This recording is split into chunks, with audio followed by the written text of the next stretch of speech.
Esto es El Basurero. Ideología y más.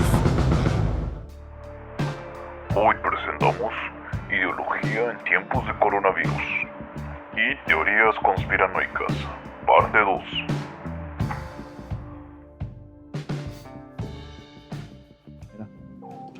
2. La ideología entonces funciona intentando explicar la realidad, pero al mismo tiempo la esconde. ¿Sí? Sí. Pero no se queda ahí nada más, sino que la ideología tiene una serie de mecanismos de transmisión a nivel social por medio de, por ejemplo, lo que el filósofo francés Louis Althusser decía como llamaba los aparatos ideológicos de Estado, ¿no? Sí. Estas instituciones sociales o públicas en la cual las ideas dominantes son transmitidas de sujeto a sujeto, no se reproducen. Claro, como una institucionalización de las ideas. ¿O NEL? No, o sea, más bien es agarrar estas instituciones sociales como la familia, la escuela, el ejército, la iglesia, sí, y permear esta ideología. Y en las relaciones de poder que existen en esas instituciones, agarrarse de ahí, de esas relaciones de poder, para reproducir las ideas dominantes. Sí.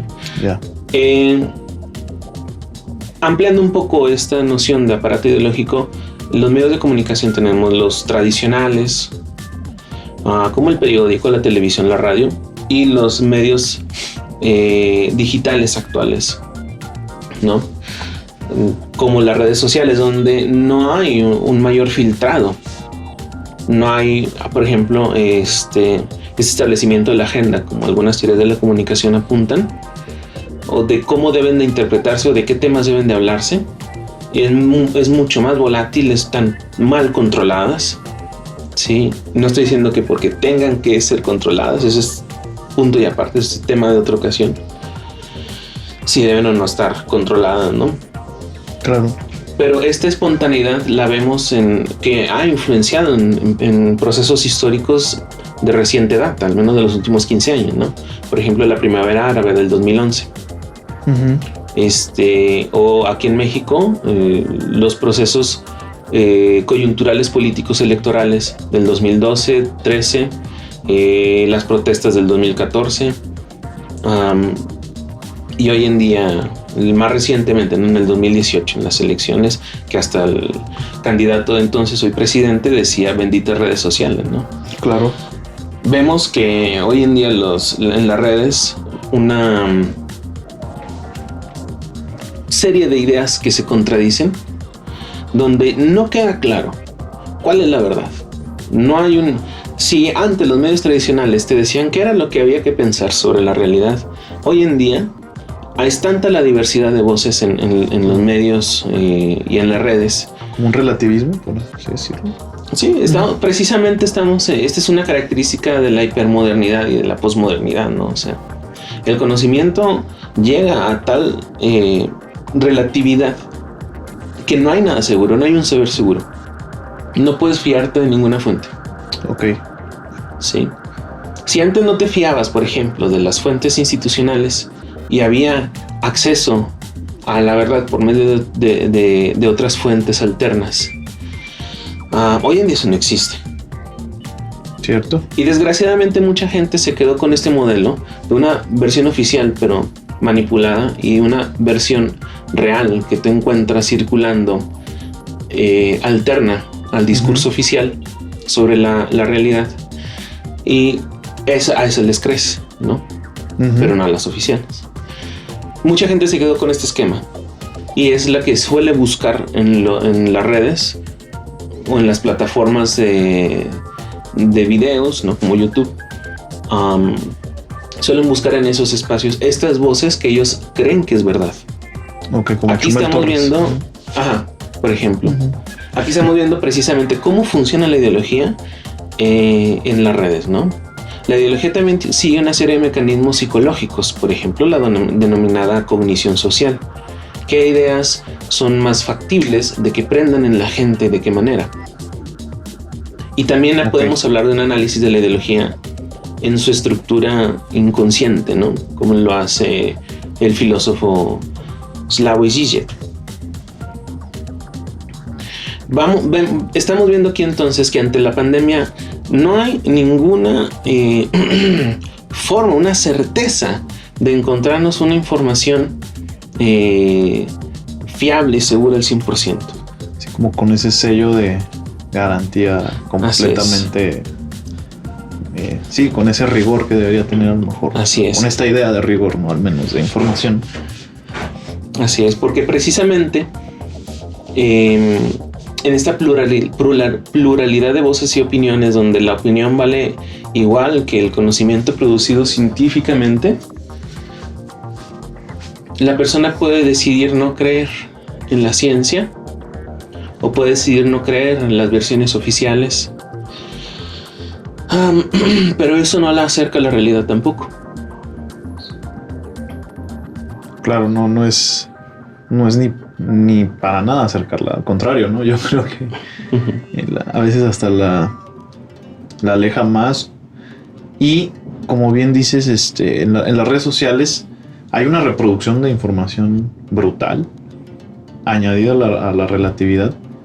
Además, al añadido de que le han dado voz a personas que no tienen realmente una opinión puntualmente fructífera o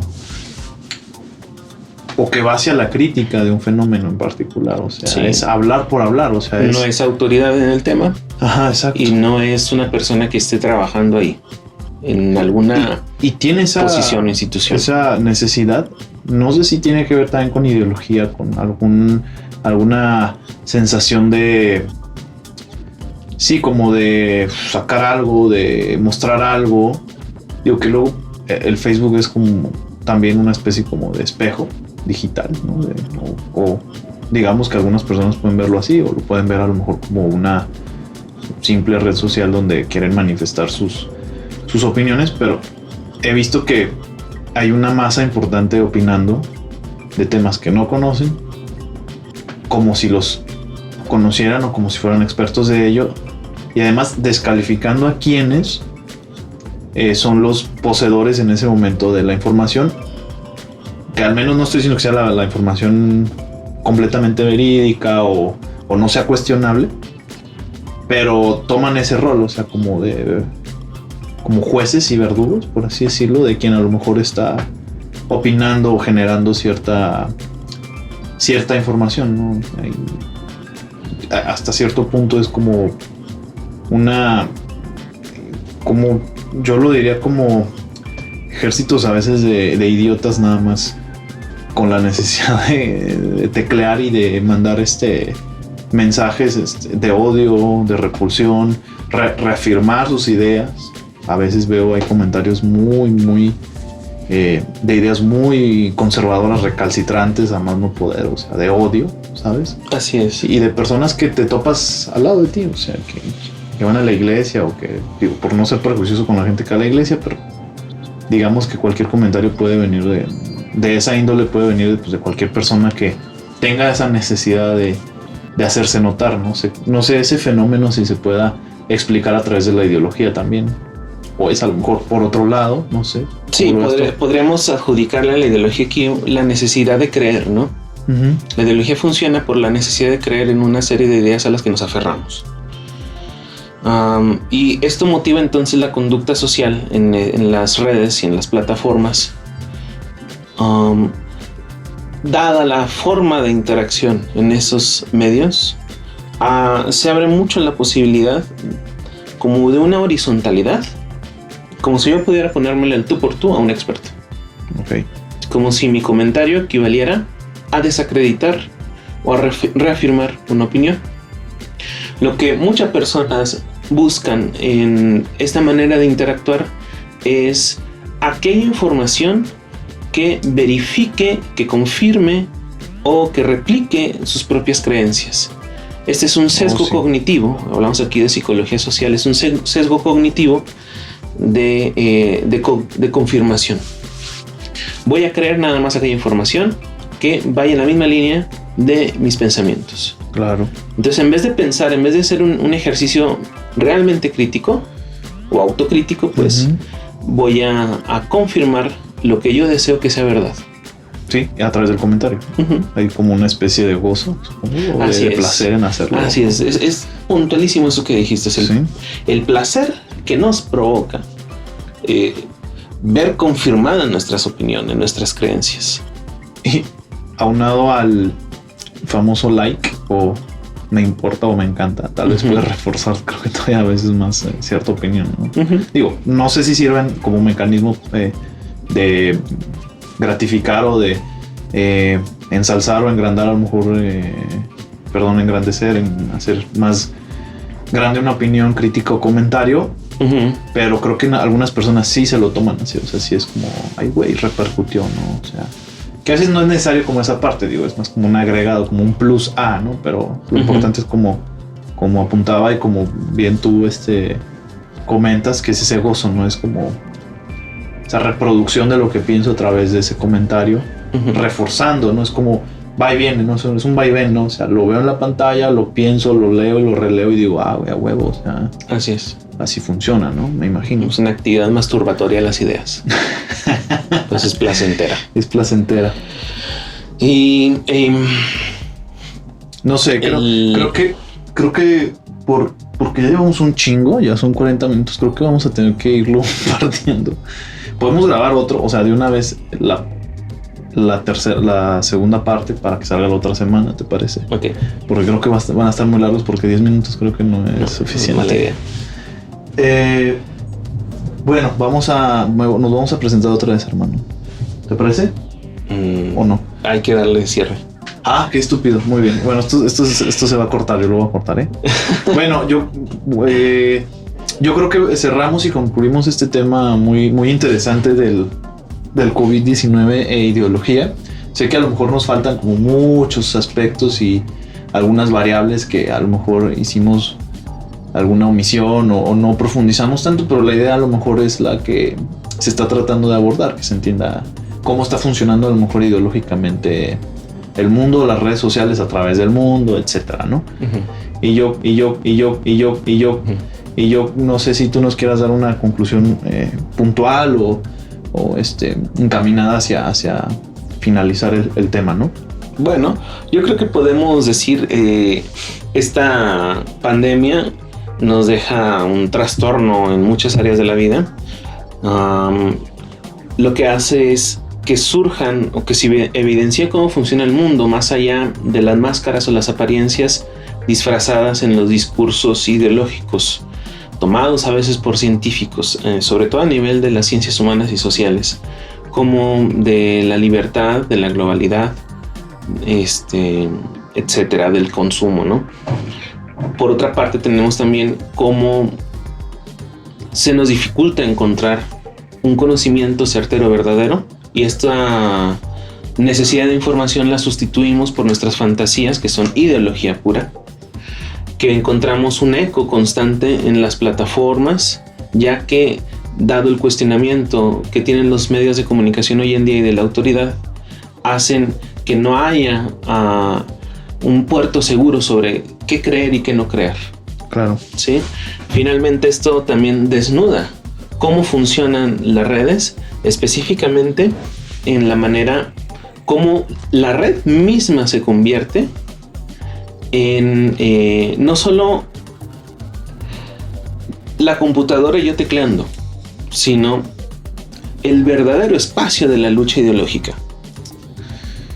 Estoy de acuerdo. Sí, y está configurada en este espacio la lucha ideológica por las características o cualidades de las plataformas. Pienso mucho sobre todo en Facebook. Cualquier otra puede funcionar de hecho igual, pero sobre todo pienso en Facebook, en esta horizontalidad, ¿no? En esta que si algo no me gusta, lo bloqueo, lo reporto.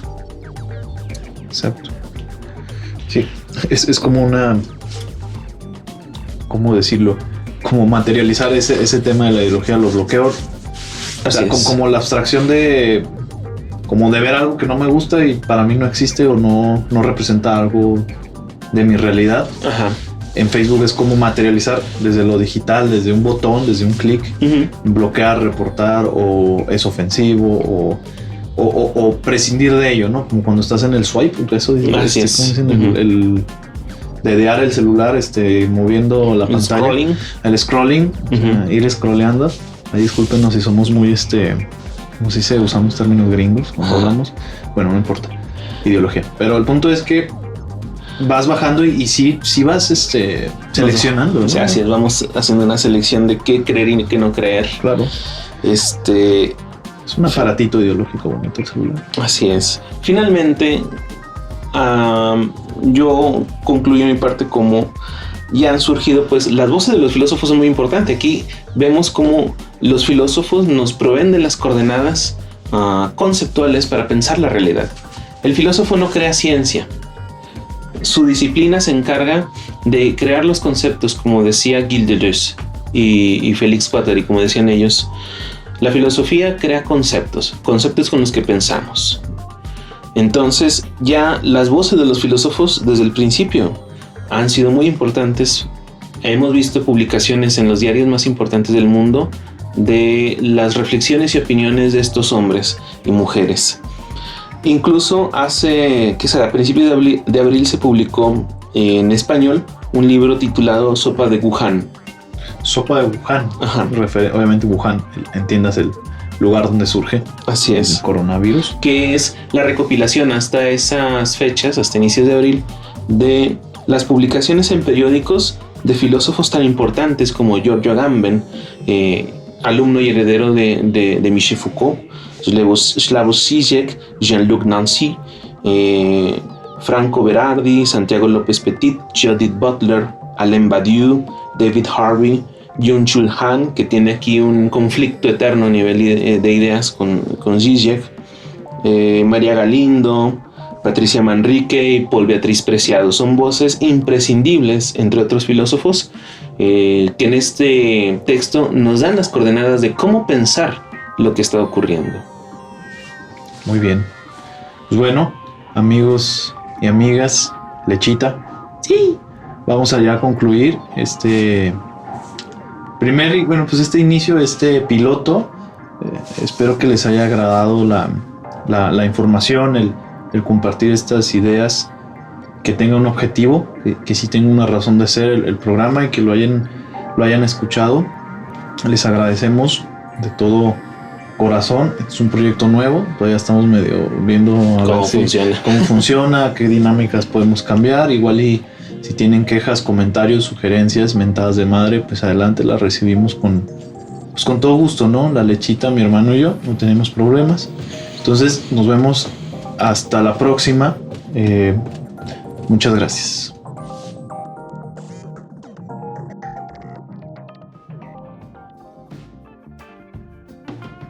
Hasta aquí hemos concluido la parte 2 de Ideología en tiempos de coronavirus y teorías conspiranoicas.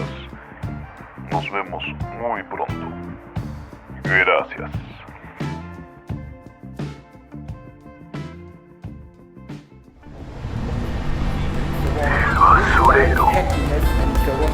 Esto fue El basurero. Ideología y más.